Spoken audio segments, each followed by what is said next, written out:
आवाज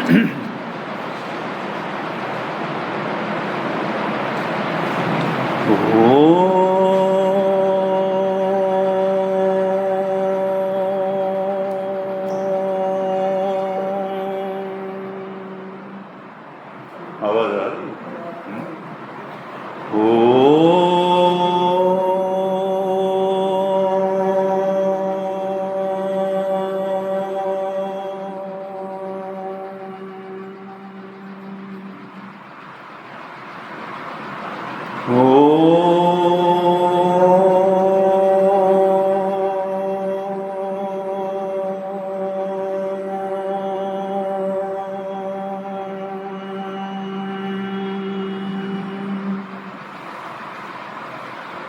ॐ सहनावतु सहनौ भुनक्तु सह वीर्यं करवावहै तेजस्विनावधीतमस्तु मा विद्विषावहै। ॐ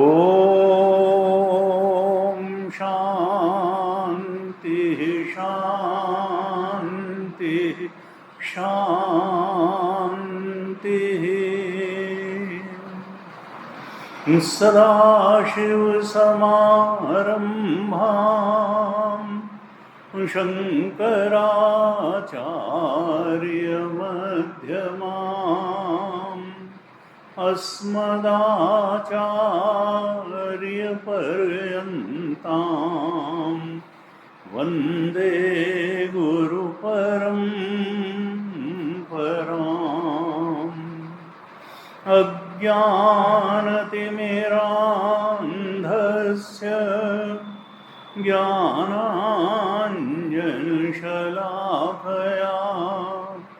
चक्षुरोन्मीलितं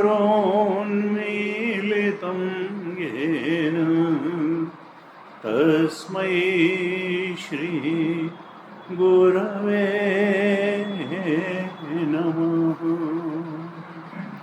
तस्मै श्री गुरवे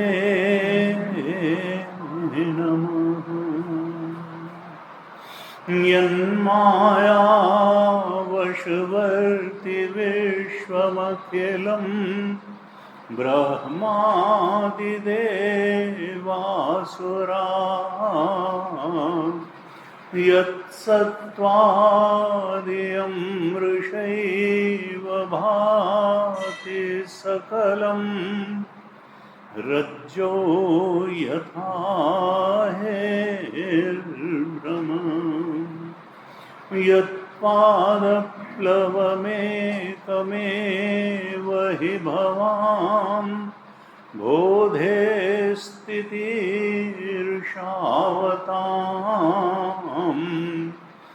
वन्देऽहं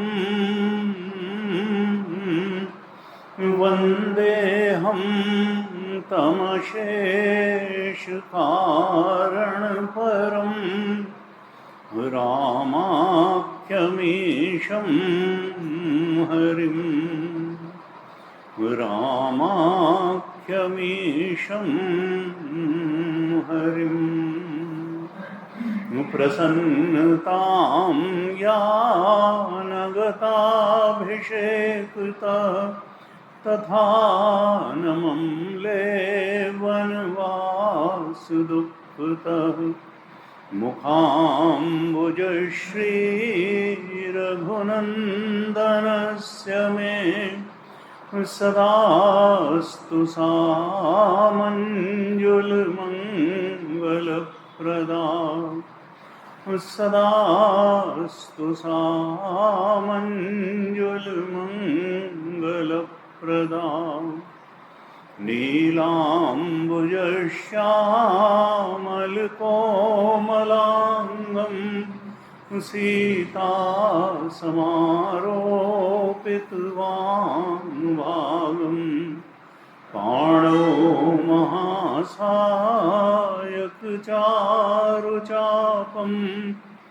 नमामि रामं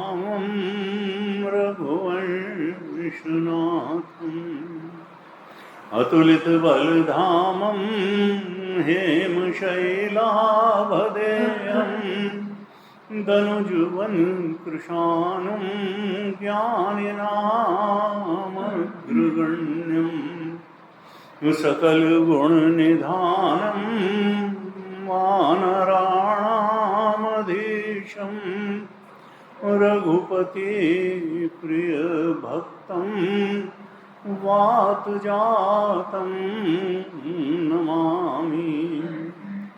रघुपति प्रियभक्तं वातजातं नमामि। भवानी शंकरो वंदे श्रद्धा विश्वासरूपिणो याभ्यां विना न पश्यन्ति सिद्धाः स्वान्तस्थमीश्वरम्। वन्दे बोधमयं नित्यं गुरुं शङ्कररूपिणं यमाश्रितो हि वक्रोऽपि चन्द्रः सर्वत्र वन्दते। यमाश्रितो हि वक्रोऽपि चन्द्रः सर्वत्र वन्द्यते।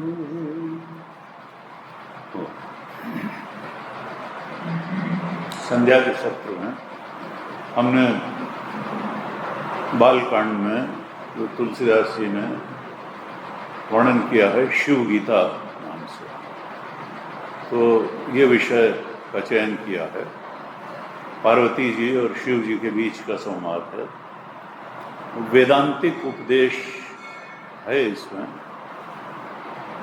जीव का स्वरूप क्या है, जगत का स्वरूप क्या है, ईश्वर का स्वरूप क्या है, इसके बारे में बड़े स्पष्ट रूप से और विस्तार से बताया। रामायण यानी रामचरितमानस, जिसको तुलसी बाबा के ग्रंथ का नाम दिया गया। वाल्मीकि जी ने रामायण लिखी, तुलसीदास जी की रचना को रामचरितमानस कहते हैं। ये तुलसीदास जी लिखते हैं रामचरितमानस में ही कि मेरी रचना नहीं है, ये रचना भगवान शंकर की है। रच महेश निज मानस राखा, पाय सुसमय शिवासन भाखा। ये भगवान शंकर ने ही इसकी रचना की और रचना करके अपने मन में रख ली, और जब उचित समय आया तो पार्वती जी को उसका उपदेश किया।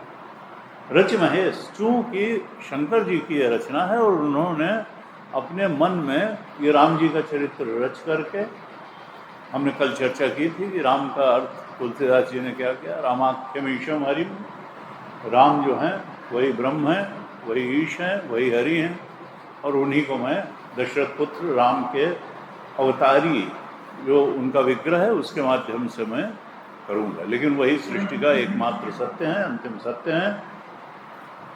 उनके सगुण साकार रूप के माध्यम से उनके चरित्र का बखान करूँगा और उनके सगुण निराकार रूप को भी बताऊँगा और निर्गुण निराकार रूप को भी बताऊँगा। क्योंकि हमारे यहाँ ईश्वर को तीनों धरातलों पर माना गया। वो निर्गुण निराकार भी है, सगुण निराकार भी है और सगुण साकार भी है। वो प्रेम के कारण सो अज प्रेम भगति बस कौशल्या की गोद। प्रेम के कारण वो माता कौशल्या की गोद में बालक बन करके भी आ जाता है। भक्त प्रहलाद की प्रार्थना पर खंभे से प्रकट हो जाता है। गजेंद्र की प्रार्थना पर हरि अवतार हो जाता है। व्यष्टि की प्रार्थना पर भी अवतार हो जाता है और समष्टि की प्रार्थना पर भी अवतार होता है। जब जब होए धर्म का हानि, बाढ़े असुर अधम अभिमानी, तब तब प्रभु धरि विविध शरीरा, हरहि कृपा निधि सज्जन पीरा। जब जब समष्टि पर कोई विपदा आती है और हृदय से प्रार्थना उठती है कि कोई हो, वो सत्ता जो संसार को चलाने वाली है, बनाने वाली है, चलाने वाली है, मिटाने वाली है, वो आए और सज्जनों को त्राण दे और दुष्टों का नाश करे। तुलसीदास जी ने कहा जब धर्म की हानि होती है तब वो स्वयं अवतार लेकर के आ जाता है। हमारे सारे शास्त्रों का यही कहना है। गीता जी में भगवान ने कहा अजोपि सन्नव्यात्मा भूतानाम ईश्वरोपि सन् प्रकृतिम स्वाम अधिष्ठाय संभवामि आत्ममाया। मैं अपनी माया को वश में करके, जब इतनी बड़ी सृष्टि की रचना वो कर सकता है तो अपने लिए एक शरीर नहीं बना सकता। माया मनुष्यम हरिम, तुलसीदास जी ने सुंदरकांड के मंगल चरण में लिखा कि वो मनुष्य से दिखते हैं, मनुष्य हैं नहीं, वो कर्मों के बंधन में पड़ करके हम जैसे जीव प्राणियों की तरह जन्म नहीं लिया उन्होंने अपने भक्तों पर अनुग्रह करने के लिए, उनको दुष्टों की प्रताड़ना से छुटकारा दिलाने के लिए एक मनुष्य शरीर के रूप में वो आभासित हो रहे हैं। लेकिन जब वो एक मनुष्य के रूप में दिखाई दे रहे हैं तब भी वो ब्रह्म ही हैं और सर्वशक्ति संपन्न हैं। ये जीव अल्पज्ञ है और अल्प शक्ति संपन्न है। इसका ज्ञान भी थोड़ा है और इसकी कर्म शक्ति भी थोड़ी है। ज्ञान शक्ति भी इसमें कम है और कर्म शक्ति भी कम है। और भगवान अनंत ज्ञान संपन्न है और अनंत शक्ति संपन्न है। वो सर्वज्ञ और सर्वशक्ति है और जीव अल्पज्ञ और अल्प शक्ति है। तो जब वो अपने प्रेमी भक्तों पर किसी प्रकार का प्रताड़ना, त्रास देखता है कि दुष्ट उसको परेशान कर रहे हैं, तो फिर पहले तो वो संतों को भेजता है, सज्जनों को भेजता है, और नहीं तो स्वयं अवतार लेकर के आ जाता है। परित्राणाय साधूनाम विनाशाय च दुष्कृताम धर्म संस्थापनार्थाय संभवामि युगे युगे। जब भी कोई ऐसा होता है, युग युग में मैं आता हूँ। हम जानते हैं त्रेता युग में राम जी आए, द्वापर युग में कृष्ण जी आए, उसके पहले मत्स्यावतार हुआ, शूकर अवतार हुआ, नृसिंह अवतार हुआ। हमारे यहाँ 24 अवतारों की गणना की गई। वैसे तो हर भक्त के हृदय में वो अवतार हो सकता है। जब अंतःकरण उतना निर्मल और शुद्ध हो जाता है जितनी शुद्ध आत्मा है, तो फिर इसी हृदय में भगवान का अवतार हो जाता है। और वास्तव में सारी आध्यात्मिक साधना का उद्देश्य ही यही है कि हमारे हृदय में भगवान का अवतार हो जाए। हम जीव न रहें, अपने ब्रह्म स्वरूप को पहचान लें। और इसके लिए क्या रास्ता होगा कि जैसे जैसे ये जीव चरित्र रामचरित्र बनने लगेगा, वैसे वैसे हमारे अंदर आत्मा की शांति, सुख, तृप्ति का अनुभव होता चला जाएगा। और वही शांति और सुख और तृप्ति वही तो भगवान का अवतार है। अनंत शांति और अनंत तृप्ति। बाहर हम सोचते हैं परिस्थितियां ठीक करके हम जीवन में शांति और सुख ले आएंगे। परिस्थितियां तो राम और कृष्ण के जीवन की एक जैसी नहीं रही, हमारी कैसे रहेंगी? परिस्थिति में समता बनाए रखना किसी के बस की बात नहीं है। परिस्थिति ऊपर नीचे होगी। शरीर की स्थिति भी एक जैसी बनाए रखना किसी के वश की बात नहीं है। ये शरीर भी बदलेगा, परिस्थिति भी बदलेगी, मन स्थिति भी बदलेगी। आज मूड ऐसा है, कल मूड ऐसा है। लेकिन इन सब द्वंद्वों के बीच में रहते हुए भी अगर हम समता बनाए रखते हैं तो शांति बनी रहेगी।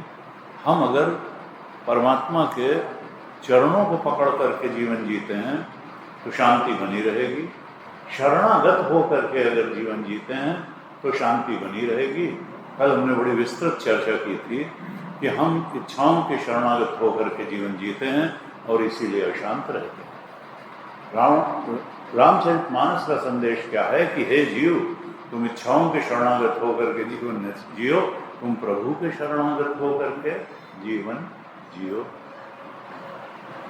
प्रभु की शरणागति का जीवन शांति का जीवन है, सुख का जीवन है, समता का जीवन है, बेचैनी दूर करने का जीवन है, अशांति दूर करने का जीवन है, अतृप्ति दूर करने का जीवन है।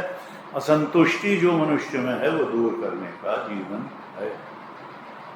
और अगर हम कोई कहता है कि नहीं हम तो शास्त्र को नहीं मानते, गुरु के नहीं मानते, शास्त्र के वचन को नहीं मानते, गुरु के वचन को नहीं मानते, लेकिन हमारे जीवन में शांति है, तो फिर गुरु जी कहते थे वो झूठ बोलता है, क्योंकि ये हो ही नहीं सकता है कि हम साधना के पथ पर चले बिना, हम संतों के दिखाए रास्ते पर चले बिना, आत्मोन्मुखी जीवन जिए बिना, केवल भोग परायण जीवन, इच्छा परायण जीवन जी करके अंदर की शांति, सुख और तृप्ति और प्राप्त कर लेंगे, ये संभव ही नहीं है। हमको जो है अंतःकरण की शुद्धि उपासना द्वारा, निष्काम कर्म द्वारा प्राप्ति ही करनी होगी, दुर्गुण जीवन से हटाने ही होंगे और सद्गुण लाने ही होंगे। और इसके लिए सत्संग सबसे अच्छा रास्ता बताया गया, क्योंकि सत्संग में अनायास ही साधना हो जाती है। भगवान शंकराचार्य ने भज गोविंदम लिखा, तो उसमें लिखा काते कांता धनगत चिंता वातुल किमतव नास्ति नियंता त्रिजगति सज्जन संगति रेखा भवति भवार्णो तरणे नौका भज गोविंदम गोविंदम भज मूढ़मते। ये इतनी चिंता क्यों करते हो? पत्नी का क्या होगा, पैसा कहीं कम ना हो जाए, परिवार की चिंता, धन की चिंता इतना क्यों करते हो? ये धन नाम की चीज केवल मनुष्य के पास है। कहते हैं 84 लाख योनियां हैं, सबका जीवन चक्र पूरा होता है, सबके अगली पीढ़ी भी आ जाती है और उसका लाइफ साइकिल भी पूरा हो जाता है, उनके बाद धन जैसी कोई चीज ही नहीं है। और हमने ऐसा कुछ बना लिया कि नहीं धन नहीं होगा तो जिंदगी ही नहीं चलेगी। कहते इतनी चिंता क्यों करते हो? जब तुम माँ के गर्भ में आए थे तो क्या डॉक्टर बुला करके नाड़ा अम्बिलिकल कार्ड जुड़वाई थी? उसी ने माँ के गर्भ में भोजन का इंतजाम किया था। जब तुम पैदा हुए तो तुम्हारे पैदा होने के पहले उसने माँ के स्तन में दूध दिया था। जब तुम्हारे दांत निकले पहले से दाल चावल बना करके रखा हुआ था। तुम तो करवट भी नहीं ले पाते थे। कहते हैं जब ये जीव चला, कहते जब शरीर नहीं रहता तो इसको थोड़ा ज्ञान रहता है। और ये इसने पूछा ईश्वर से कि कर्मवशात मैं फिर जाऊंगा, किसी शरीर में जाऊंगा और वहां अपने कर्मों के अनुसार सुख दुख भोगूंगा। उन्होंने कहा हाँ तुम बड़े अच्छे शरीर में जा रहे हो, मनुष्य शरीर में। क्यों? क्योंकि मनुष्य शरीर के समान दुर्लभ शरीर दूसरा नहीं है। नर तन सम नहीं कौन्यो देही, जीव चराचर जाचत जेही, स्वर्ग नर्क अपवर्ग निसेनी, ज्ञान विराग भगत शुभ देनी। उसका लिखा कि मनुष्य शरीर के समान कोई और शरीर नहीं है। नर्तन सम नहीं कौन्यो देही, सारे जीव देवता भी चाहते हैं मनुष्य शरीर पाना। जीव चराचर जाचत जेही, क्यों? क्योंकि स्वर्ग नर्क अपवर्ग ये सीढ़ी है, निसेनी है। इससे हम अच्छे कर्म करके स्वर्ग भी जा सकते हैं और मोक्ष भी प्राप्त कर सकते हैं। अगर अंतःकरण की शुद्धि और आत्मोन्मुखी जीवन जी लें तो हम मुक्त भी हो सकते हैं। अपने स्वरूप का, आत्म स्वरूप का बोध करके मुक्ति भी प्राप्त कर सकते हैं। अच्छे कर्म करेंगे, पुण्य कर्म करेंगे तो स्वर्ग भी जा सकते हैं। और अगर खराब कर्म करेंगे, दुष्टता से भरे हुए कर्म करेंगे, दुष्प्रेरणा दुर्भावना से करेंगे तो नरक में भी चले जाएंगे। स्वर्ग नरक अपवर्ग यानी मोक्ष की सीढ़ी है। और फिर सबसे बढ़कर के ज्ञान विराग भगति शुभ देनी। इस मनुष्य शरीर में ज्ञान भी प्राप्त किया जा सकता है, आत्मज्ञान प्राप्त किया जा सकता है। इस आने जाने वाले, भटकाने वाले, लुभाने वाले, डराने वाले, उठाने वाले, गिराने वाले, नचाने वाले इस संसार से वैराग्य भी प्राप्त किया जा सकता है। ज्ञान, विराग, भगति, यहाँ परमात्मा की भक्ति भी इस शरीर में प्राप्त की जा सकती है। ऐसा नहीं कि संसार प्रेम ही है। मनुष्य में इतनी संकल्प की स्वतंत्रता है कि वो आत्म प्रेम, राम प्रेम में भी जी सकता है, और संसार प्रेम में अगर ध्यान नहीं देगा तो संसार प्रेम में तो जिएगा ही जिएगा। तो कहा ऐसा दुर्लभ मनुष्य शरीर है कि स्वर्ग नर्क अपवर्ग निसेनी, ज्ञान विराग भगति सुदेनी। फिर सावधान करते हैं कि नर्तन पाए विषय मन देही, पलट सुधा ते सठ विष लेही। कहा ऐसी ज्ञान भक्ति और वैराग्य प्राप्त कर सकने में सक्षम ये शरीर पा करके भी अगर ये मनुष्य भक्ति, ज्ञान और वैराग्य की जगह केवल संसारासक्ति, देहासक्ति, विषयासक्ति में ही पढ़ करके इच्छापरायण जीवन ही जीता है, तो फिर वो अपना दुश्मन है, वो अपना मित्र नहीं है। पलट सुधा, ज्ञान भक्ति वैराग्य रूप अमृत भी वो पा सकता था, लेकिन उसने भोगोन्मुखी जीवन जी करके जैसे मानो विष को, अमृत को छोड़ करके और विष का चयन जीवन में कर लिया। पलट सुधाते सठ विष लेही। और कहा कि कांच किरिच बदले ते लेही, करते डार परसमणि देही। जैसे मान लिया कांच और किरिच तो ले लिया, वहीं पारसमणि भी पड़ी हुई थी, पारसमणि तो ली नहीं ज्ञान भक्ति वैराग्य रूपी। और क्या हुआ कि संसारोन्मुखी जीवन जीने की, भोगोन्मुखी जीवन जीने की कांच किरिच हाथ में ले लिया। तो ये कोई विवेक की बात नहीं है। संत कहते हैं कि विवेक पूर्वक जीवन जियो, ऐसा जीवन जियो जिससे ज्ञान भक्ति और वैराग्य बढ़ता हो। और शुरू में ही, बालकांड की शुरू में ही तुलसीदास जी लिखते हैं कि बिनु सत्संग विवेक न होई, और राम कृपा बिनु सुलभ न सोई। बिना सत्संग के विवेक नहीं होता है। कुछ लोग कहते हैं भक्ति नहीं, भगति तात अनुपम सुख मूला, मिला ही जो संत हो ही अनुकूला। भक्ति भी सत्संग से ही मिलती है, संत से ही मिलती है, ज्ञान भी सत्संग से ही मिलता है, और वैराग्य की बात भी सत्संग में ही समझ में आती है। इसीलिए भगवान शंकराचार्य ने कहा, काते कांता धनगत चिंता, वातुल किम तव नास्ति नियंता। ये इतना परिवार और धन की चिंता क्यों करते हो? अरे कोई है जो पूरी दुनिया को चला रहा है, वो तुमको भी चला रहा है, तुम्हारे परिवार को भी चला रहा है, वो सब कुछ को चला रहा है। थोड़ा उस पर विश्वास करो। तुम्हारा प्रारब्ध तुम्हारे साथ है, ईश्वर तुम्हारे साथ है। प्रारब्ध जब तक है, शरीर कहीं जाएगा नहीं, डॉक्टर भी मिल जाएगा, दवाई भी असर कर जाएगी, और अगर प्रारब्ध पूरा हो गया है तो फिर बड़े से बड़े अस्पताल लो, बड़ा से बड़ा डॉक्टर, और ऊंची से ऊंची दवाई की कुछ काम वाम नहीं आने वाली है। बस आप जो है, इसलिए इतने साधु लोग निकलते हैं। शंकराचार्य भगवान ने प्रारब्ध है तो चलेगा शरीर, और शरीर चलने के लिए भोजन आवश्यक है तो मिलेगा, पानी आवश्यक है तो मिलेगा, स्थान आवश्यक है तो मिलेगा।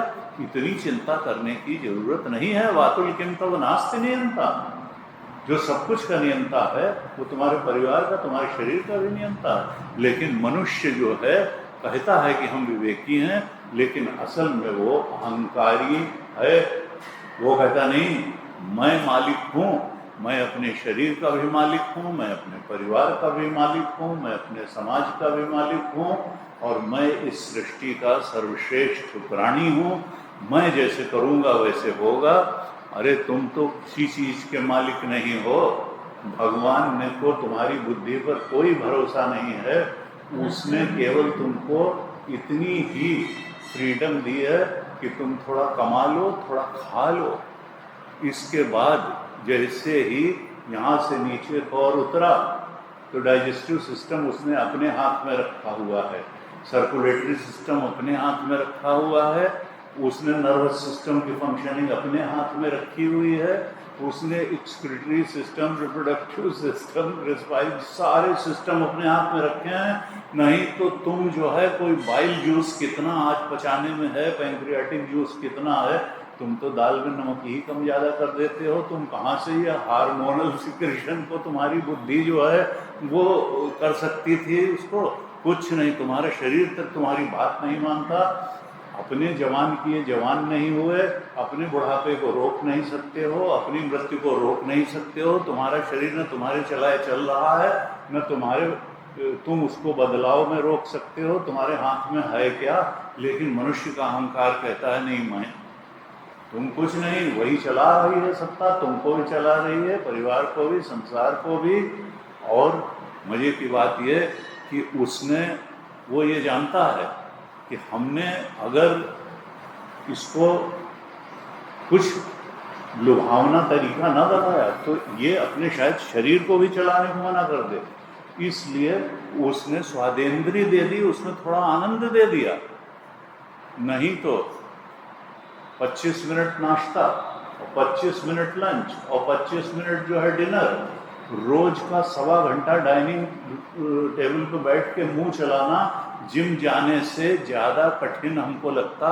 और जैसे हम एक्सरसाइज और टहलने को टालते हैं, ऐसे ही हम भोजन को भी टाल देते हैं। अगर उसमें आनंद न रखा होता ऊपर वाले ने कि हटाओ आज नहीं करते, अब कल भोजन करेंगे, आज मन नहीं है भाई इतनी देर तक मुंह चलाने का, तो उसने आनंद रख दिया कि जो है ऐसे ही उसने तुमको बेवकूफ़ बना के रखा हुआ है, इसलिए कि उसको अपना काम चलाना है, शरीर भी चलता रहे और संसार भी चलता रहे। इसलिए संतानोत्पत्ति में भी आनंद रख दिया और भोजन करने में भी आनंद रख दिया, जिससे शरीर भी चलता रहे और सृष्टि भी चलती रहे। इसमें तुम्हारी कोई बड़ी भारी जो है वो उपलब्धि नहीं है, तुम उसी के चलाए चल रहे हो। वो जानता है कि अपना काम तुमसे कैसे कराना है। तो ये कहा कि कहते कांता धनगत चिंता वातुल किम तव नास्ति नियंता, त्रिजगति सज्जन संगति रेखा भवति भवार्णो तरणे नौका। तीनों लोकों में सत्संग से बढ़कर के इस भावसागर के पार जाने के लिए कोई उपाय नहीं है। सत्संग जो नहाय चह एहि सर भाई, सो सत्संग करहु मन लाई। तुलसीदास जी ने कहा ये रामचरितमानस एक सरोवर है, इस सरोवर में जो स्नान करना चाहता है वो सत्संग प्रेमी बने, क्योंकि बिनु सत्संग विवेक न होई, राम कृपा बिनु सुलभ न सोई। बिना राम कृपा के सत्संग सुलभ नहीं होता है। संत विशुद्ध मिलहि परितेहि, राम कृपा करि चितवा येहि।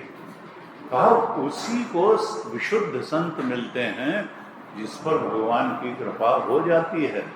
भगवान की कृपा के बिना सच्चा संत भी जीवन में नहीं आता। होता है तो हम पहचान नहीं पाते हैं कि कौन सच्चा संत है और कौन जो है बस उधर भरे सोई धर्म सिखावे।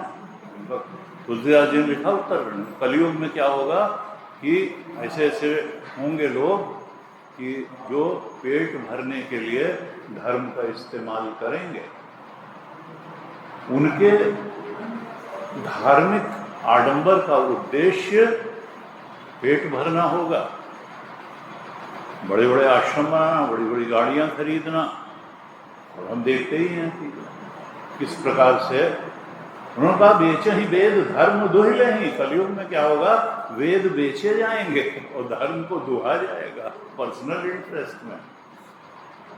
वेद का रास्ता आत्मज्ञान तक पहुंचने का, आत्मशांति तक पहुंचने का, मुक्ति का रास्ता है।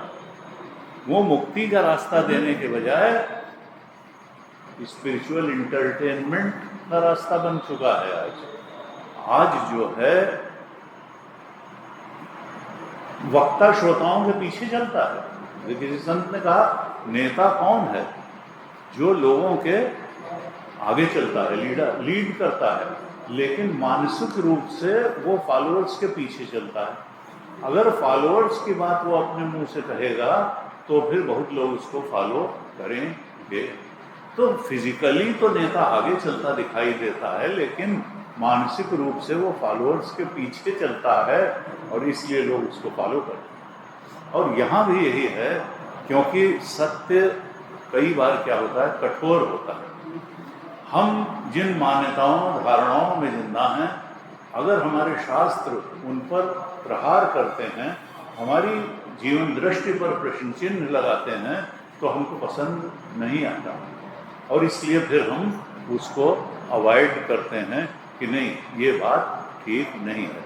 लेकिन फिर कड़वी दवाई जो है वो असर करती है अगर हम धीरे धीरे अपने मन को बदलें, तो फिर सत्य तो सत्य ही रहेगा। हम उसको स्वीकार आज करें, कल करें, परसों करें, करें न करें, हमको सत्य को स्वीकार करना ही पड़ेगा। नहीं असत्य संपातक पुंजा, तुलसीदास ने कहा असत्य के समान पतन को प्राप्त कराने वाला कुछ नहीं है, पातक का समूह है सत्य। तो हमको जहां जहां तक, और सत्य क्या है ये हमारा पड़ोसी नहीं बताएगा, सत्य शास्त्र ही बताता है।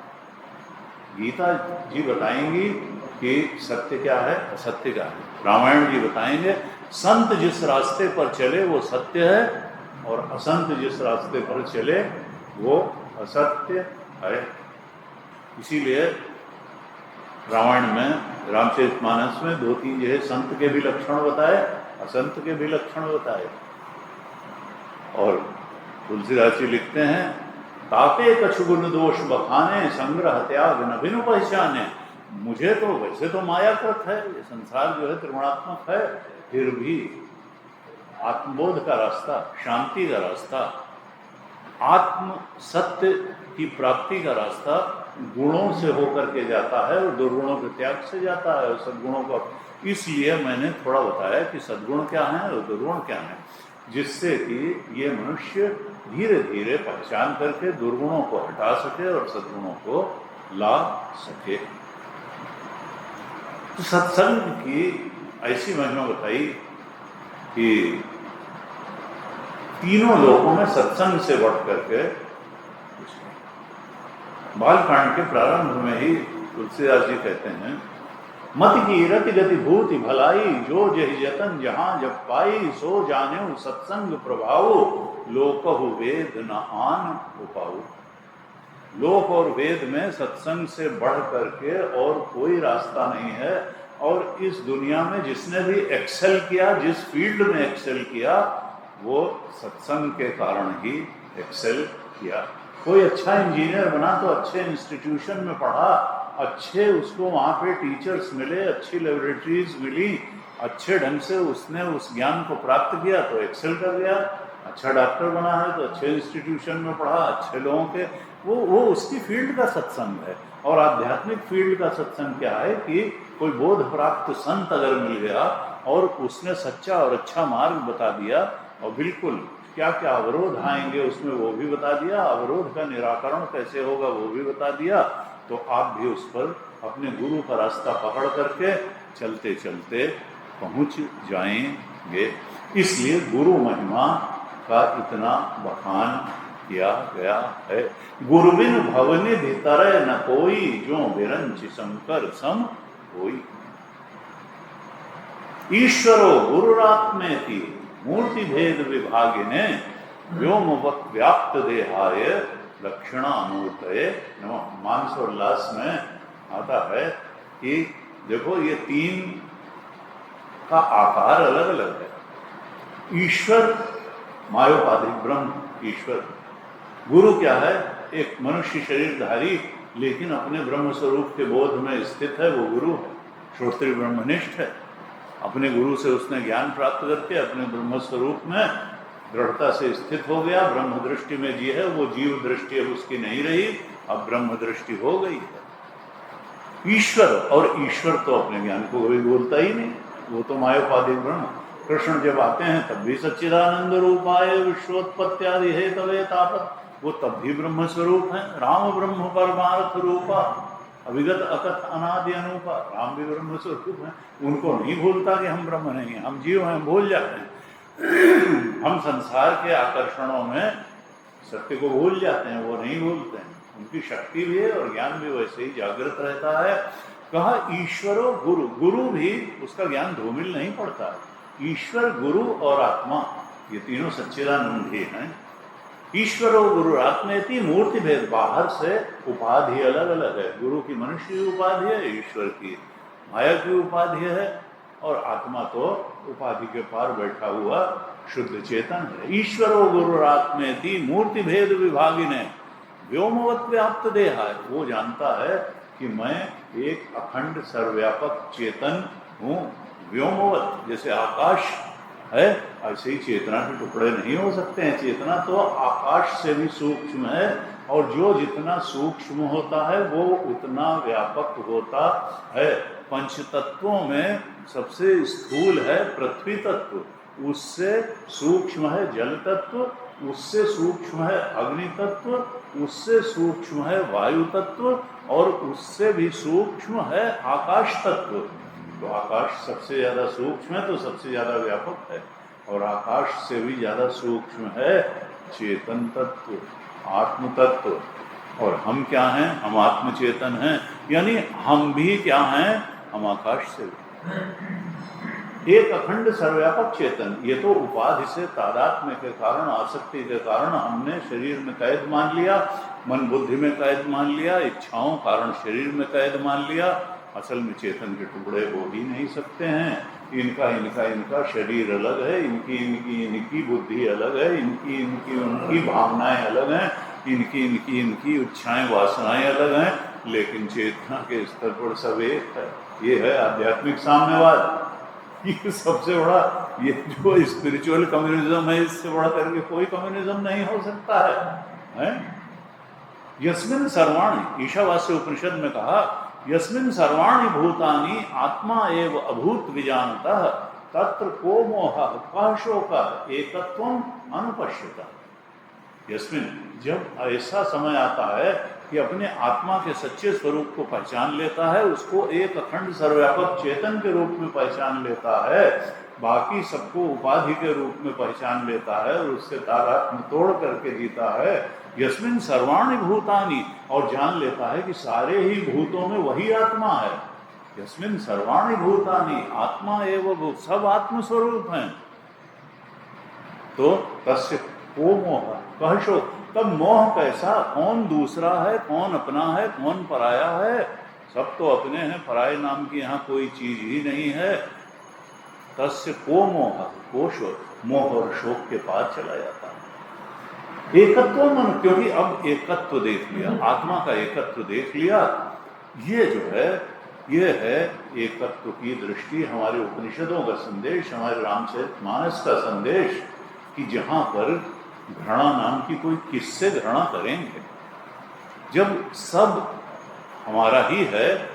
गुरुदेव कहते थे कि आँख में अगर तिनका लग जाए तो ये हाथ जो है आँख को सहलाता है। पैर में अगर थोड़ा हो जाए तो ये थोड़ा है कि हाथ कहेगा कहाँ से जो है। अरे जब अपने ही सारे अंग हैं तो उसको थोड़े पर दवाई लगाता है हाथ। जब ये सारे समाज में कोई पराया है ही नहीं, इतनी बड़ी वसुधैव कुटुंबकम, ये हिंदू दर्शन की जो दृष्टि है, इसीलिए कहते हैं हमने किसी पर आक्रमण नहीं किया। ये जो सीमाकरण वाले धर्म हैं, ये ही हिंदू धर्म पर प्रचार करते रहे। हमने जो है, हमने किसी को सताने की कोशिश नहीं की, हमने किसी को डराने मारने की कोशिश नहीं की, हमने सबको अपनाया। गुरुदेव एक बार दिल्ली में उनका जो है कोई सत्र था, तो उन्होंने कहा I have come here to convert Hindus into Hinduism. हम हिंदुत्व के जो तत्व है उसी से दूर पड़ गए हैं। उनका हमको अपनी महानता तक वापस लौटना है कि हमारा जो हिंदू दर्शन है वो कितना महान है। वहां पराये नाम की कोई चीज ही नहीं है। तत्र को मोह तत्व न विजुगुप्सते, ईश्वर में घृणा नाम की कहाँ चीज है। अगर हम जान लें कि कोई पराया है ही नहीं तो घृणा किससे करेंगे और क्यों करेंगे। लेकिन यहाँ तो हालतें ये हैं कि घर में ही एका रहना मुश्किल हो जाता है, क्योंकि इंडिविजुअलिस्टिक सोसाइटी जब होगी, अपने ही भोग को व्यक्ति प्रधानता दे देगा, तो फिर तो हटकेगा ही मामला। कि भाई मुझे ही सब कुछ मिल जाए, my self and me alone वाला जब होगा तो फिर बंटवारा कहाँ होगा, और होगा कुछ नहीं, सब यही जो है छोड़ करके चले जाना है, एक सुई भी नहीं लेगा।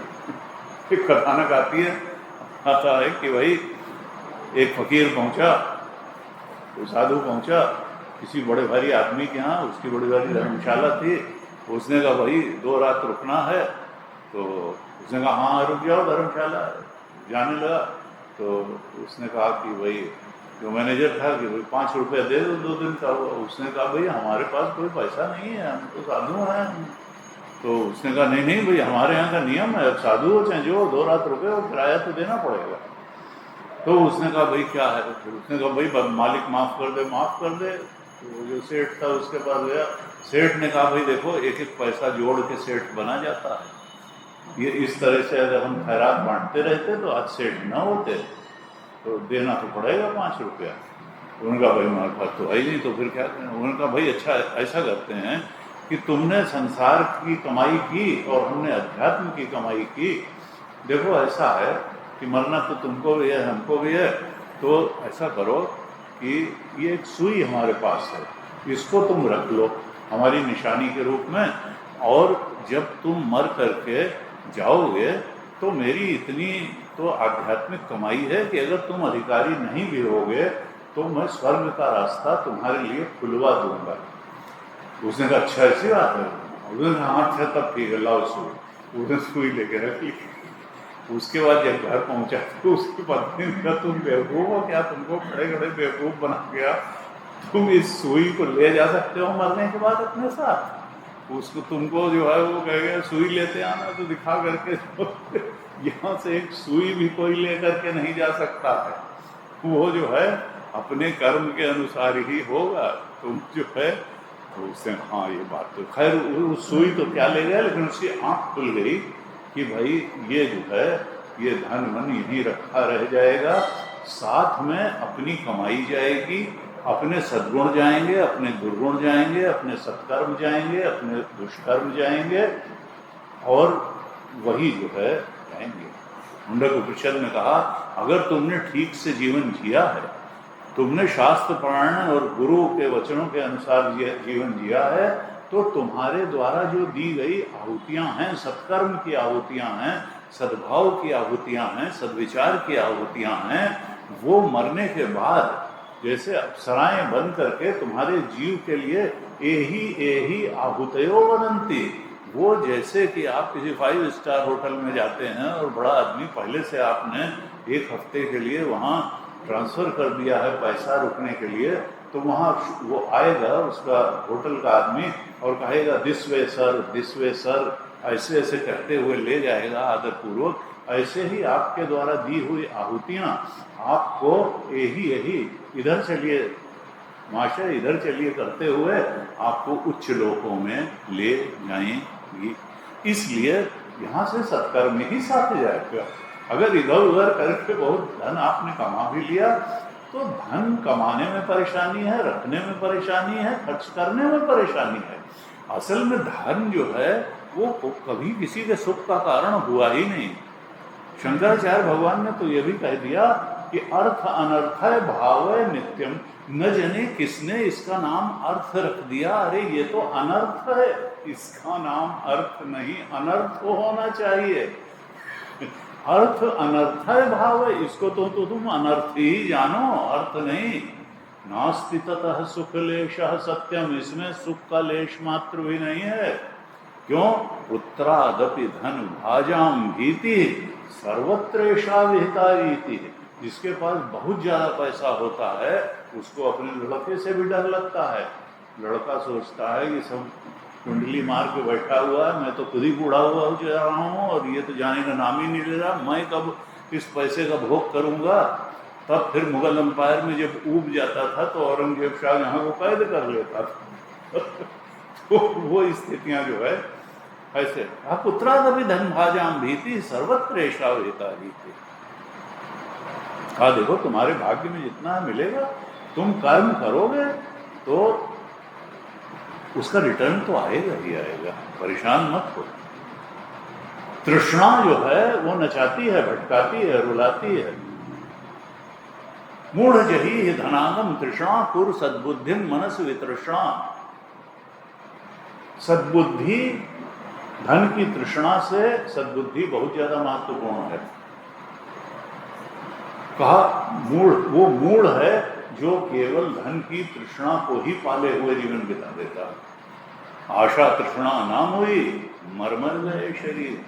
ये तृष्णा कभी निवृत्त होने वाली नहीं है। शरीर पूरा हो जाएगा, तृष्णा आज तक किसी की पूरी हुई नहीं। हमेशा कहते हैं कि मनुष्य की ऐसी कुछ विसंगति है कि हर एक को दूसरे का धन और अपनी बुद्धि ज्यादा लगती है। हमारे पास बुद्धि ज्यादा है लेकिन धन उसके पास ज्यादा है, तो हमको भी, हम भी ज्यादा धन जो है कमा ले। हम मूढ़ जही धनागम तृष्णा, ये धन की तृष्णा ठीक नहीं है। पुर सद्बुद्धि मनस वितरण, मन को तो तृष्णा रहित बनाओ और बुद्धि को सद्बुद्धि बनाओ। यल्लभ से निज कर्मो पातम वित्तम तेन विनोदय चित्तम। तुम कर्म कर रहे हो तो उसका रिटर्न भर तुमको वित्त प्राप्त ही होगा, और उससे अपने चित्त को आनंदित करते हुए उतने वित्त में संतुष्ट रहते हुए आराम से रहो। प्रथम की दौड़ में उलझने की जरूरत नहीं है। हम क्या करते हैं कि हम सोचते हैं कि हम फर्स्ट आ जाएं, हम उससे आगे बढ़ जाएं, हम उससे आगे बढ़ जाएं, हम उससे आगे बढ़ जाएं। अरे इतनी बड़ी मानवता हो गई, क्या किसी को कहा जा सकता है कि कौन प्रथम था? ये प्रथम की दौड़ इल्यूजन की दौड़ है। और किसी संत ने कहा असल में ये प्रथम की दौड़ जो है लीनियर अगर होती तो कोई फर्स्ट आ, ये प्रथम की दौड़ सर्कुलर है। ये मनुष्य जीवन जो है सर्कुलर है। यहाँ तुम हमेशा बीच में ही रहोगे। हमेशा जब दौड़ोगे तो कुछ लोग तुम्हारे आगे रहेंगे और कुछ लोग तुम्हारे पीछे रहेंगे, तुम बीच में ही रहोगे। आज तक कभी कोई प्रथम आया नहीं। कोई खेलने में बहुत अच्छा है तो पढ़ने में कमजोर है, कोई पढ़ने में बहुत अच्छा है तो कोई खेलने में कमजोर है, किसी के पास धन बहुत ज्यादा है तो किसी के पास शरीर का बल बहुत ज्यादा है, किसी के पास बुद्धि का बल ज्यादा है। किस किस चीज में प्रथम आ जाओगे? ये प्रथम की दौड़ में फंसना ठीक नहीं है। जिंदगी को आनंद पूर्वक जीते हुए जिंदगी की दौड़ पूरी कर लेनी है, आसक्ति रहित होकर के पूरी कर लेनी है। हमको विवेक पूर्वक जितनी इच्छाएं पूरी करनी है, शास्त्र जिनकी अनुमति देता है उतनी इच्छाएं पूरी करते हुए बाकी इच्छाओं को त्यागने का सामर्थ्य, योग्यता और साहस रखते हुए जीवन जीना है। नहीं तो फिर ये इच्छाएं जो हैं ये तो अंत तक पीछा छोड़ने वाली हैं नहीं। राजा भर्तहरि थे, बहुत प्रतापी राजा थे, बड़े कैपेबल थे, राज संचालन भी बहुत अच्छा करते थे और थोड़ा रसिक प्रवृत्ति के थे। और राजा तो थे ही, कई रानियां जैसे पहले होती थी और काफी अवस्था बीत गई तब उन्होंने एक और विवाह किया। उनकी रानी का नाम था पिंगला। अब पुरुष पुरातन की वधू क्यों न चंचला हो, बुढ़ापे में या अवस्था पकने पर तो तुमने विवाह किया। अब उसका इनके बजाय किसी सेनापति के से लगाव हो गया। और फिर सेनापति भी जो था उसका उससे कोई लगाव नहीं था, उसका नगर की वेश्या के साथ लगाव था। वो कथा इस तरीके से आती है कि, और जो इनका छोटा भाई था विक्रमादित्य, उसको इस बात की भनक लग गई कि ये जो हमारी नई भाभी आई है ये तो हमारे भाई के प्रति तो बहुत जो है वो फेथफुल है ही नहीं। और उसने कुछ, और पिंगला को भी ये बात पता चल गई तो पिंगला ने कहा कि इसके पहले कि ये कुछ हम लोगों में मतभेद पैदा करे, मैं ही इसके खिलाफ क्यों न कुछ रच दूं। और उसने खूब कान भरे भर्तहरि के, ये बड़ा ही दुष्ट है, मेरे ऊपर कुदृष्टि रखता है और ऐसा करता है, ऐसा करता है, मैं नहीं रह सकती। अब महल में या तो ये रहेगा या मैं रहूंगी, और नहीं तो तुम इसको निकालो। भर्तहरि ने निकाल दिया उसको, वो दूसरे राज्य में चला गया। और फिर इनका अपना चलता रहा। और एक दिन और इसको था कि एक संतान हो जाए मेरे, एक संतान हो जाए, पिंगला से हो जाए, तो इसने जो है कहा कि भाई कोई, तो एक महात्मा जी आए, उन्होंने कहा अच्छा ये चाहते ये फल ले लो और तुम जो है इसको ये जिसके जो ये फल खा लेगा उसका अक्षुण यौवन बना रहेगा, वो कभी बूढ़ा ही नहीं होगा, सदा उसकी जो यौवन अवस्था है वो बनी रहेगी। तो राजा तुम इतने न्यायप्रिय राजा हो, इतने प्रजावत्सल राजा हो कि मेरे पास ये फल है, मैं सोचता हूँ तुम इसके अधिकारी हो भरथरी, तुम ये फल ले लो और तुम जो है बहुत समय तक पूरे सक्षम शरीर के साथ प्रजा का पालन करो। अब राजा जो है उसको तो आसक्त था पिंगला, उसने कहा कि मैं जवान बना भी रहा और ये बूढ़ी हो गई तो फिर कैसे चलेगा। उसने ले जा करके वो फल जो है अपनी पिंगला को दे दिया और कहा भाई तुम इसको जो है खा लो। पिंगला ने कहा कि नहीं, वो सेनापति का जो है युवा रहने का जरूरी, तो उसने सेनापति को दे दिया। सेनापति ने जो है कहा कि अरे मेरे क्या, वो जो नगर वेश्या है जिस पर मैं आसक्त हूँ उसको रहना चाहिए। उसने ले जा करके वेश्या को दे दिया।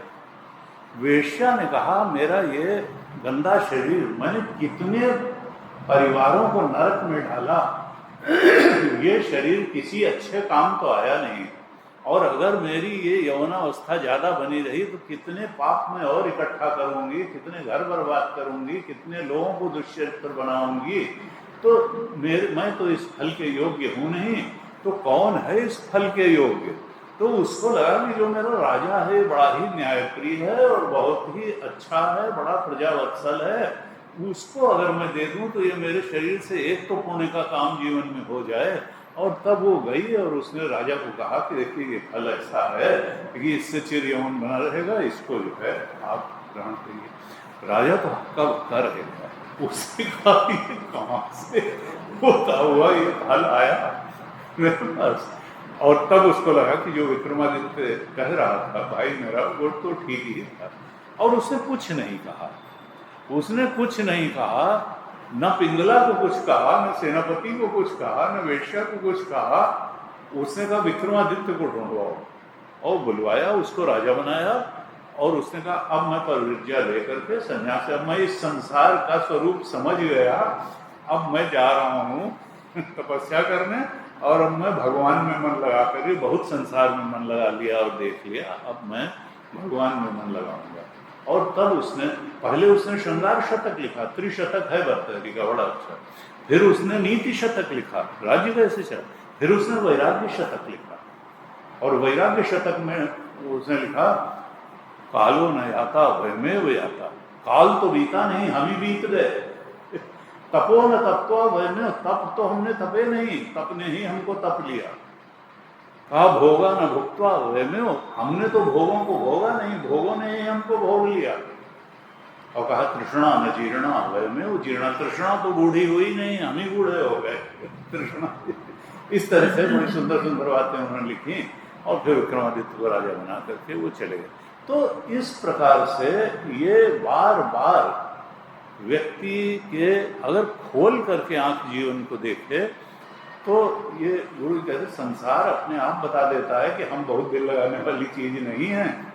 ये संसार जो है अपनी कलई स्वयं खोलता है रोज रोज, लेकिन हम तो सत्य को नहीं देखते और कल्पना का एक सुनहरा आवरण डाल करके संसार को देखते हैं, और इसलिए हमको संसार बड़ा लुभावना सा लगता रहता है।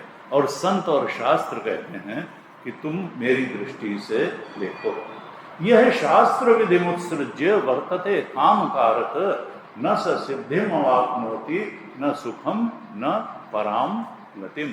गीता जी में कहा 16वें अध्याय में कि देखो तुम निर्णय नहीं कर पाओगे, शास्त्र जानता है कि तुम्हारे लिए क्या ठीक है क्या गलत है, तो शास्त्र विधि को चैलेंज मत करो, शास्त्र विधि को न निकालो।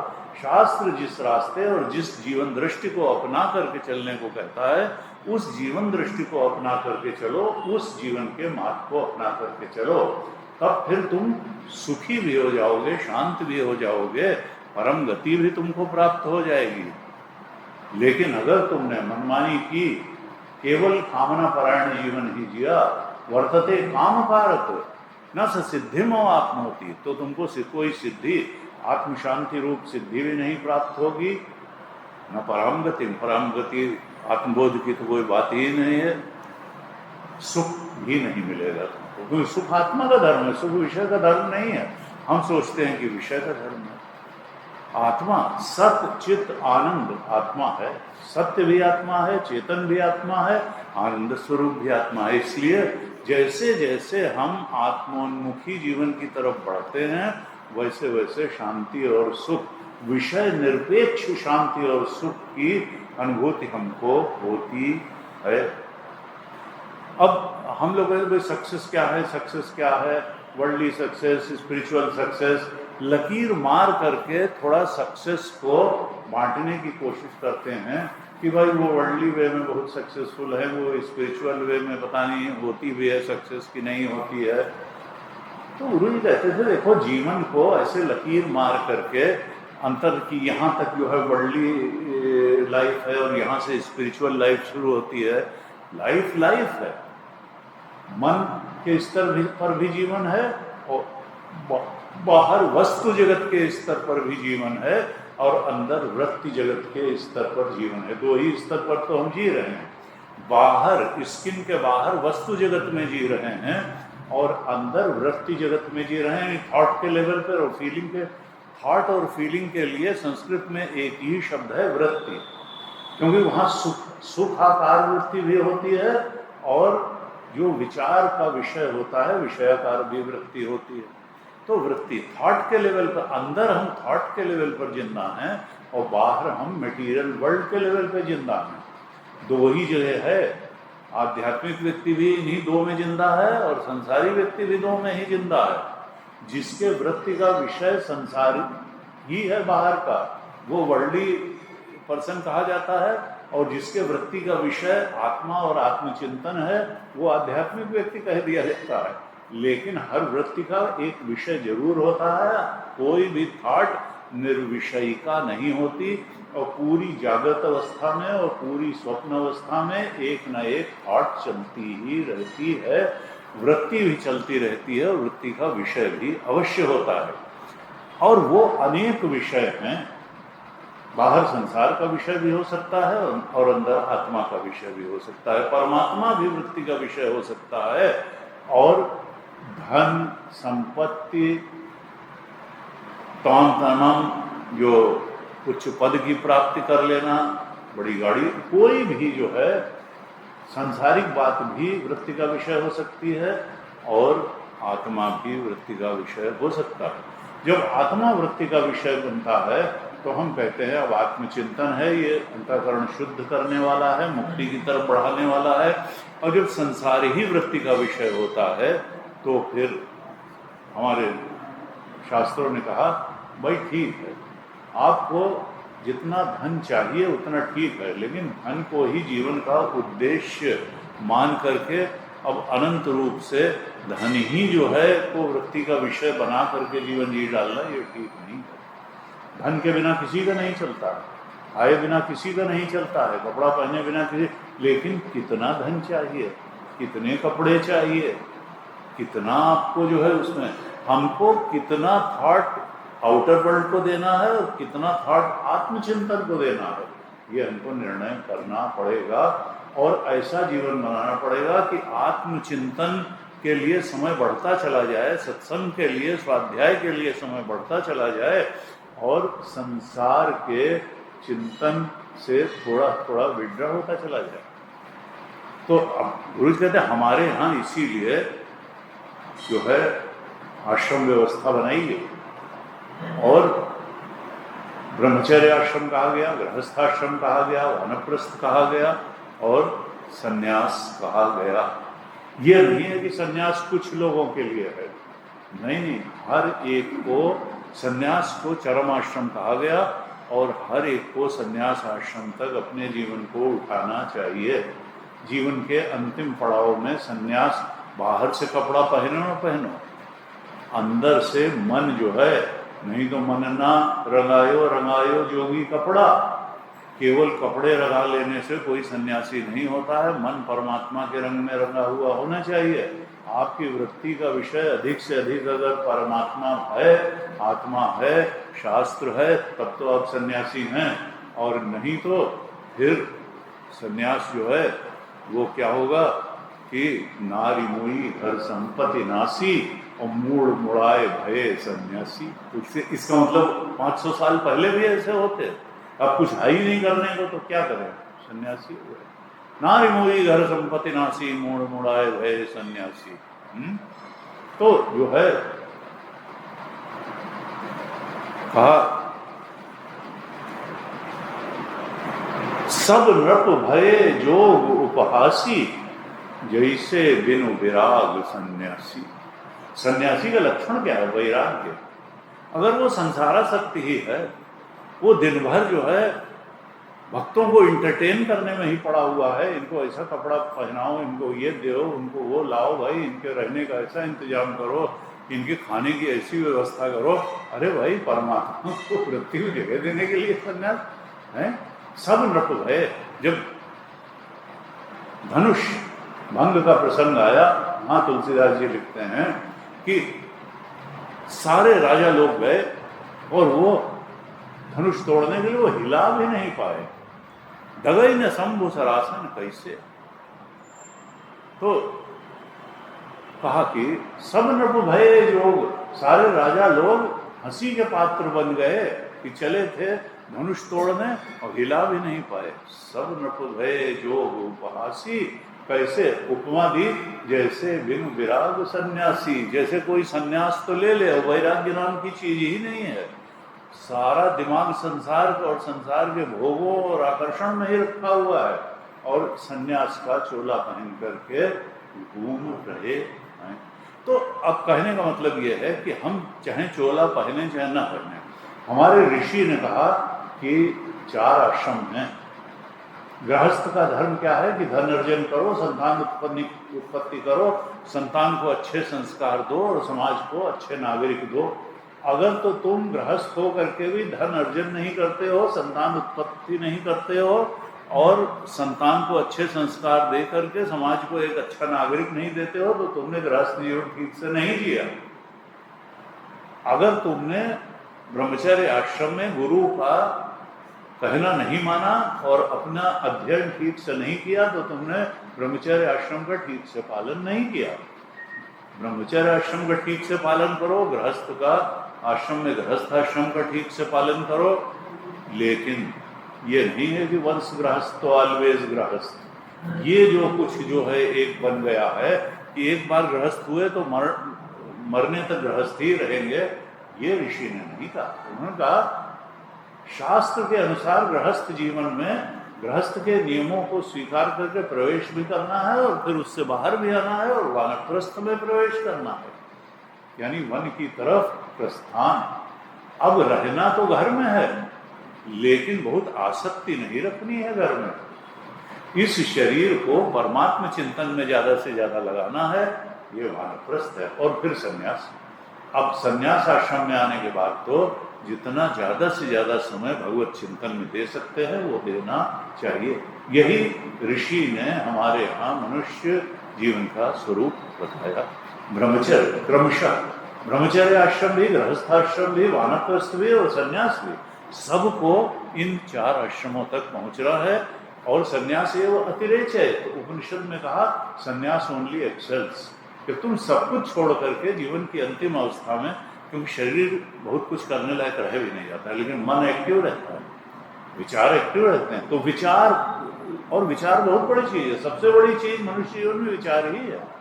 उस विचार को आत्म केंद्रित कर दो, आत्म विषय का बना दो, परमात्मा के स्मरण में लगा दो। जो जिसकी याद करता है वो वैसा ही बन जाता है। गीता जी ने कहा और रामचरितमानस में भी कहा कि यम यम वापि स्मरण भावम त्यजत्यन्ते कलेवरम तम तमेव इति कौन्तेय सदा तद्भाव भाविता। जिस भाव में तुम हमेशा रहोगे, जैसा विचार करोगे, यम यम वाप स्मरण, मरते समय जैसा विचार होगा तुम्हारा, अंते स्मृति सागति, अंत में जो स्मृति रहेगी वैसी ही गति मिल जाएगी। तो फिर क्या होगा कि अंत काले च मामेव स्मरण मुक्त्वा कलेवरम यह प्रयाति समद्भावम याति नास्ति यत्र संशय। 8वें अध्याय में भगवान ने कहा कि अंत काले च मामेव, इसमें तुम ऐसा जीवन जियो कि अंत काल में कि शरीर छूट रहा है, इसकी स्मृति ना हो, पैसा छूट रहा है, सब हमारे बंधु बांधव चीजें रही, अंत काल में हम परमात्मा से मिलने जा रहे हैं।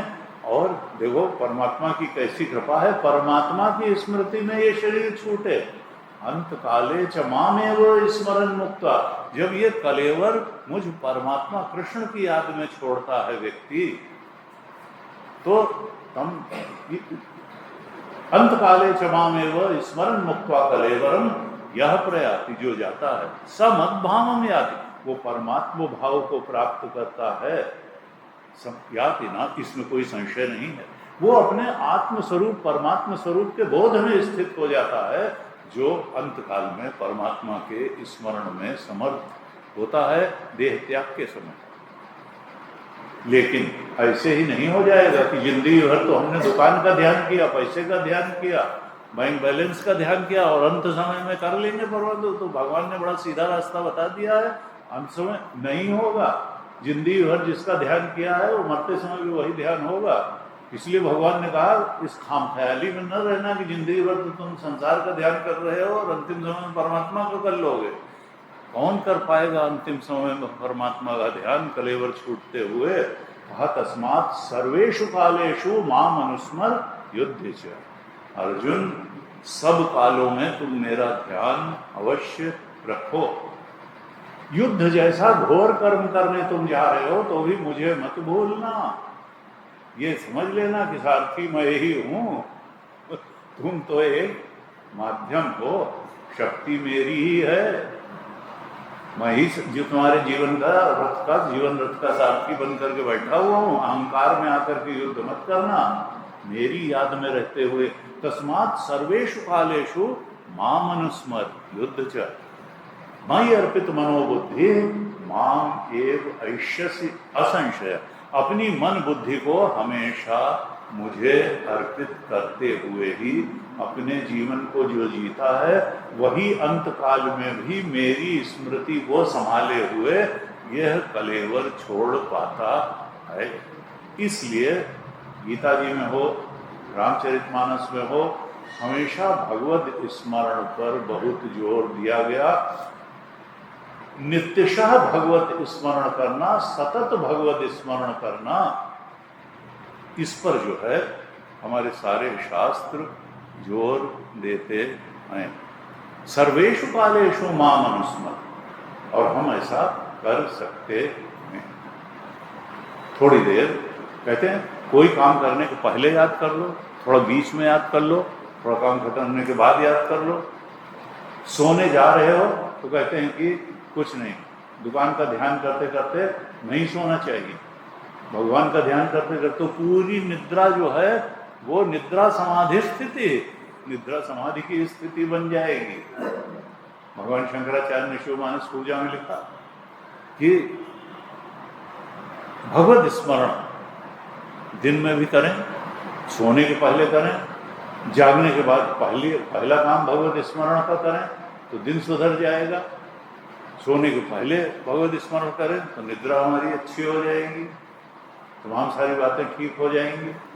तो भगवत स्मरण में बड़ी ताकत है, पूरी श्रद्धा से कि हम श्रद्धा कर रहे हैं वो कृपा करेंगे।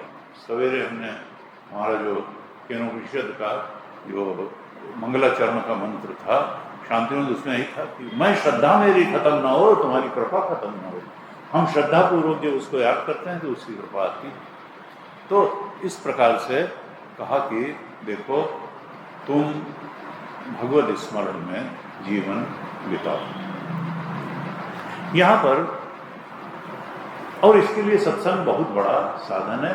स्वाध्याय करो, सत्संग करो, चिंतन करो, चर्चा करो, समान विचारधारा वाले लोगों से चर्चा करो, यही सब उसके आधार हैं। तुलसीदास जी ने जब रामायण लिखनी शुरू की तो लिखते हैं, 29वें दोहे के बाद लिखते हैं, शंभु कीन यह चरित सुहावा, बहुरी कृपा कर उमहि सुनावा, सोई शिव काक भुसंडी दीना, राम भगत अधिकारी चीन्हा, तेहि सन जाग बलिक पुनि पावा, तिन्ह पुनि भरद्वाज प्रति गावा। 30वें दोहे में लिखते हैं, बालकांड के 30वें दोहे में, मैं पुनि निज गुर सन सुनी, कथा सुसूकर खेत, समुझी नहीं तसी बालपन, तब अति रहें अचेत।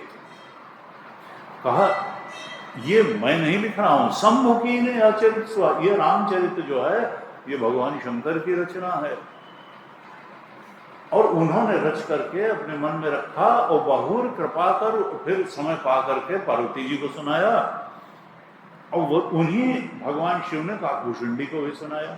सोई शिव काकभूषुंड ही दीन्हा, क्यों सुनाई? राम भगत अधिकारी जी ना, उनको लगा कि ये राम जी के भक्त हैं काकभूषुंडी, इसलिए उनको ये रामचरितमानस की कथा सुनाई उन्होंने।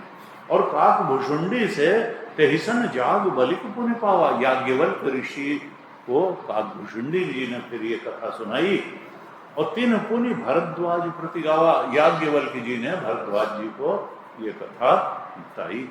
कहा श्रोता वक्ता समते, श्रोता वक्ता समशीला, बहुत शुद्ध हृदय के ये सब श्रोता वक्ता थे।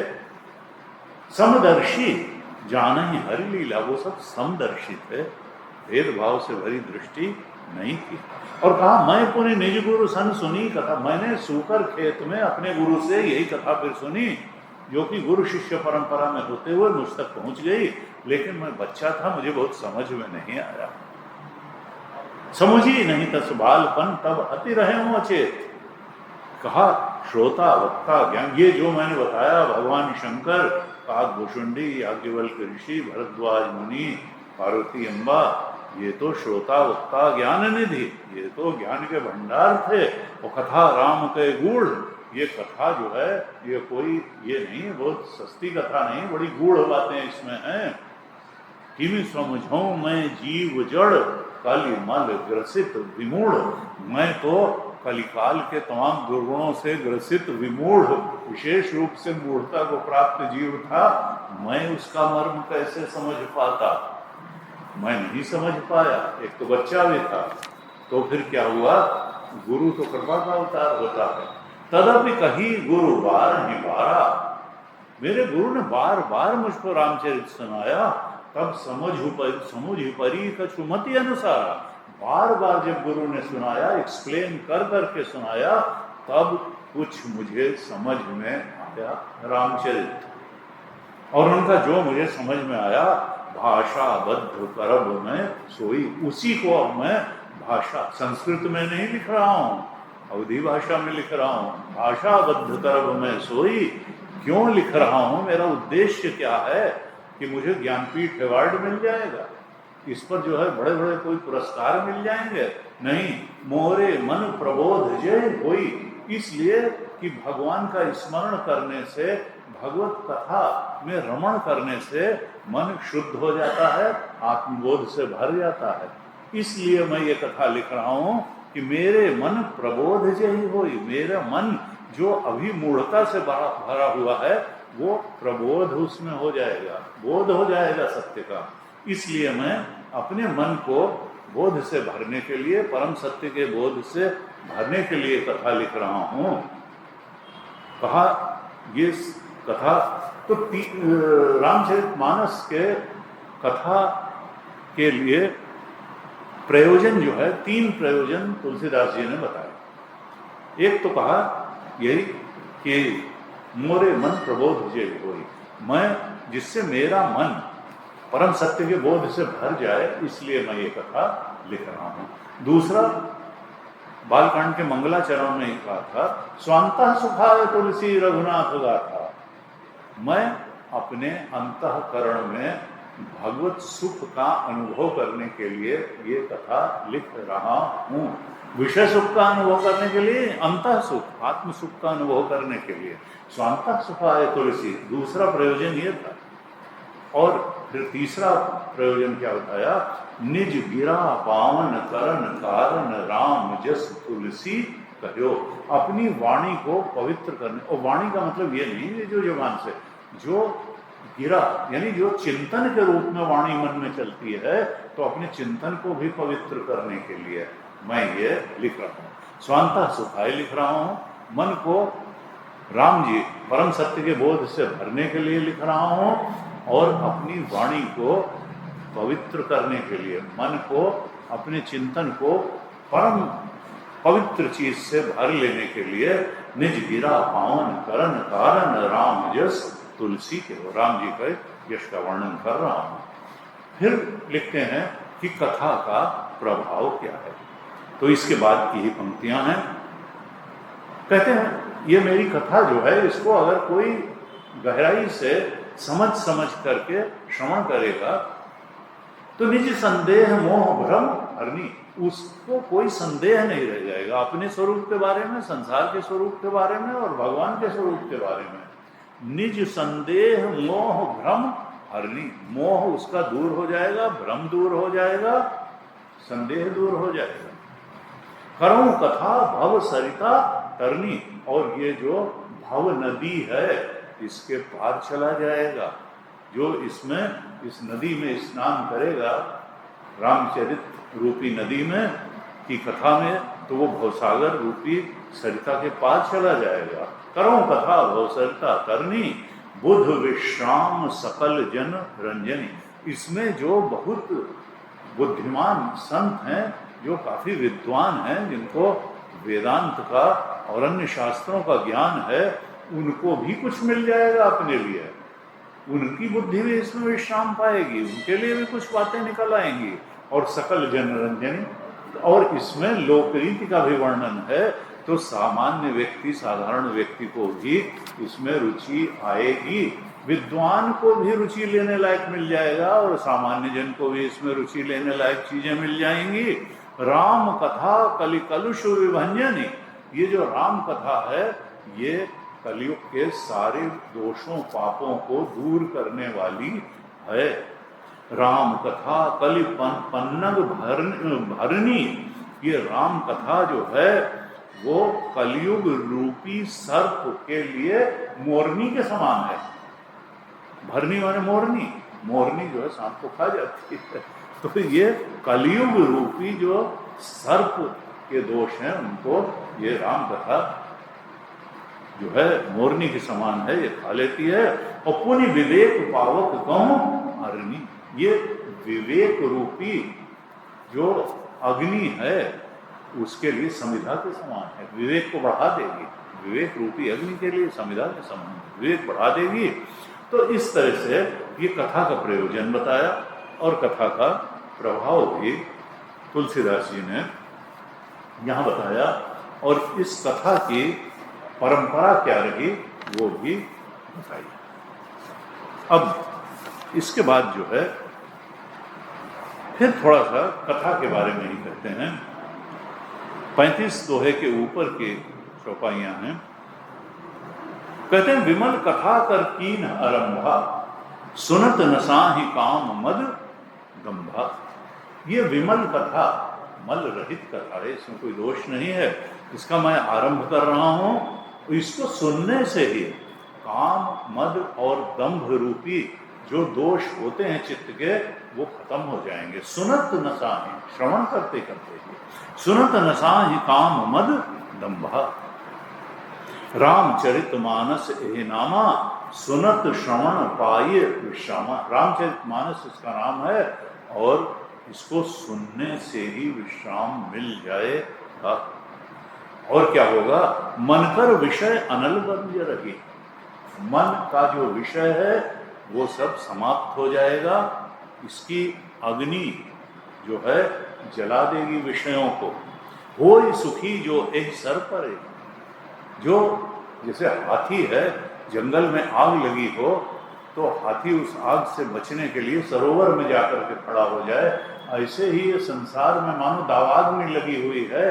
यहाँ से निकल करके जब इस रामचरितमानस रूपी सरोवर में जा करके कोई जीव खड़ा हो जाता है तो उसको जो है बड़ी शांति, सुख और उसको तृप्ति मिलती है। कहते हैं ये राम कथा कैसी है, त्रिविध दोष दुख दारिद्र दामन, तीनों प्रकार के जो दोष और दुख हैं वो समाप्त हो जाते हैं। रच महेश निज मानस राखा, पाउस समय शिवासन भाका, ताते रामचरित मानस बर, धरे नाम ही हेरि हर्ष हर।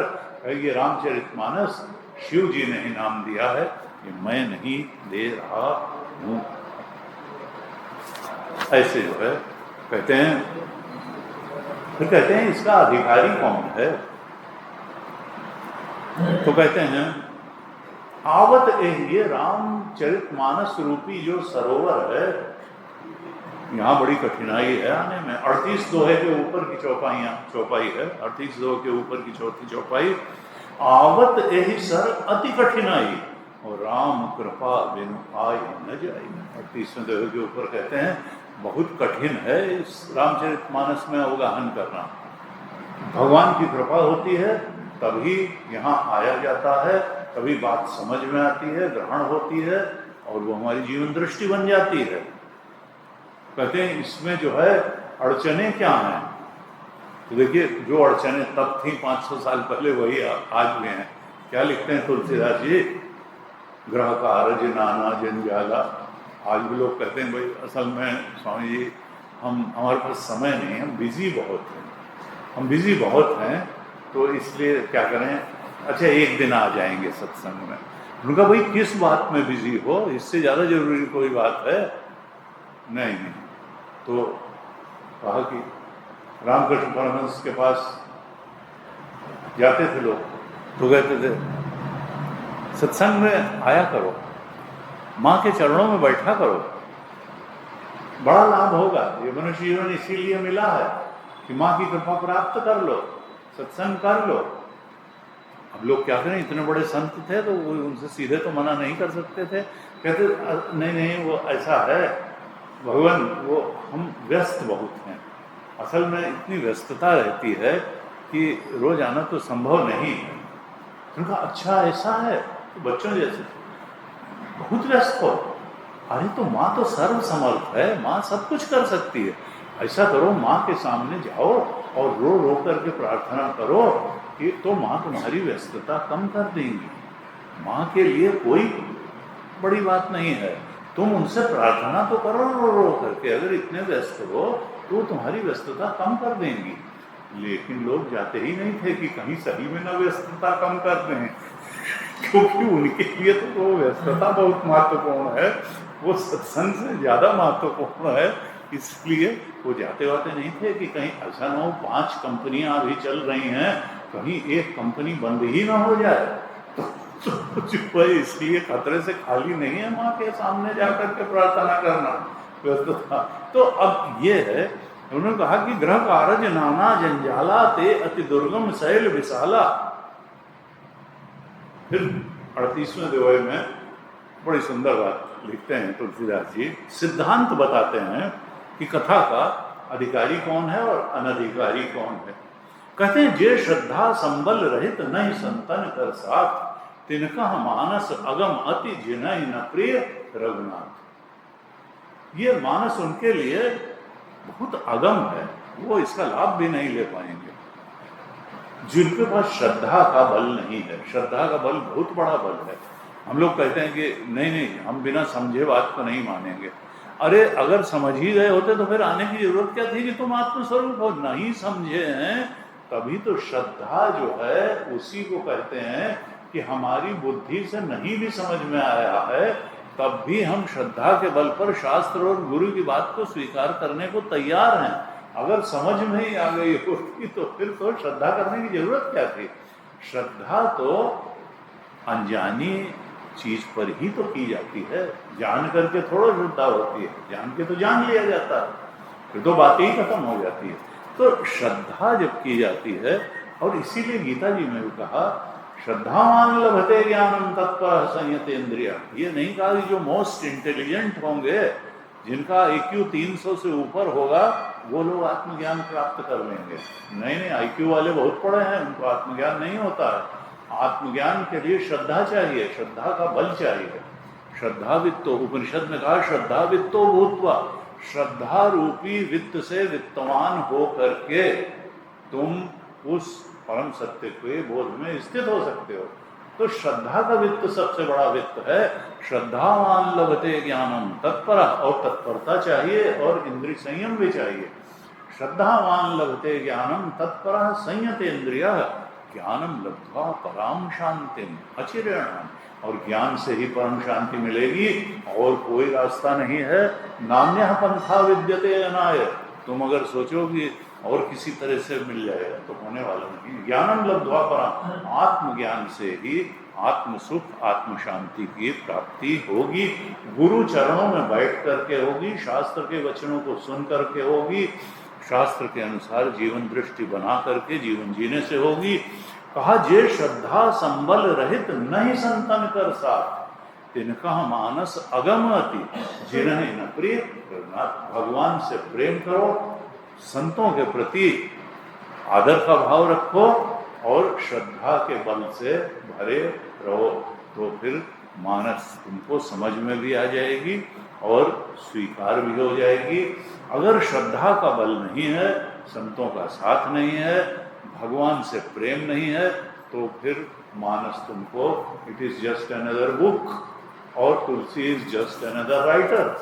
नहीं, तुलसी के राम जो है, ये कोई नावल नहीं है, ये कोई कथा नहीं है। कोई नावल का नावलिस्ट अपने नायक की पूजा नहीं करता है। ये राम जो है किसी कथा के नायक नहीं है, वो तुलसी के इष्ट हैं, पूजनीय है, भगवान है, ब्रह्म है। वो उनके चरणों में सिर झुका रहे हैं, उनकी कृपा से उनकी बात लिख रहे हैं। कहा फिर फलश्रुति बताते हैं 38वें दोहे के बाद की 5वीं चौपाई। सकल विघ्न व्यापहि नहीं तेहि, राम सुकृपा विलोकहि जेहि। कोई विघ्न जीवन में नहीं रहता है जब भगवान की कृपा दृष्टि मिल जाती है। सकल विघ्न व्यापहि नहीं तेहि, राम सुकृपा विलोकहि जेहि। और फिर कहते हैं जो नहाय चह एहि सर भाई, सो सत्संग करो मन लाई। इस रामचरितमानस रूपी सरोवर में जो स्नान करना चाहता है, वो मन लगा करके सत्संग करे। ऐसे जो है बताते हैं। फिर कहते हैं 43 दोहे के ऊपर की चौपाई है कि अगर हमने मन लगा करके इस कथा का श्रवण कर लिया, तो काम कोह मद मोह न सामन, ये जो षड्विकार कहे गए, काम क्रोध लोभ मोह मद मत्सर, ये सब चले जाएंगे, और विमल विवेक विराग बढ़ावन। 43वें दोहे के ऊपर है, विवेक और वैराग्य बढ़ जाएगा। सादर मज्जन पान किए ते मिटहि पाप परिताप हिये के। सादर अगर इसमें स्नान किया जाएगा और इसके जल का पान किया जाएगा, तो हृदय के जितने ताप हैं, त्रिताप हैं, यानी आध्यात्मिक ताप, आधिभौतिक ताप और आधिदैविक ताप, तीनों ताप जो है त्रिताप का नाश हो जाएगा, सारे पापों का नाश हो जाएगा। क्योंकि पाप का ही परिणाम ताप होता है। पाप कर चुके हैं तो भी ताप जो है, तापत्रय विनाशाय श्री कृष्णाय वयं नमः। ताप नहीं रह जाएगा, जीवन शांति से चलेगा। सादर मज्जन पान, लेकिन हमको सादर इस कथा को सुनना पड़ेगा और इसका पान भी करना पड़ेगा। इसके बाद अब कथा जो आएगी वो शिव पार्वती, सती पार्वती संवाद, सती और भगवान शंकर का संवाद पहले आएगा, उसके बाद में शिव पार्वती संवाद आएगा। तो इस पर हम क्रमशः आगे विचार करेंगे। आज तो समय हो गया, 8 बज रहा है।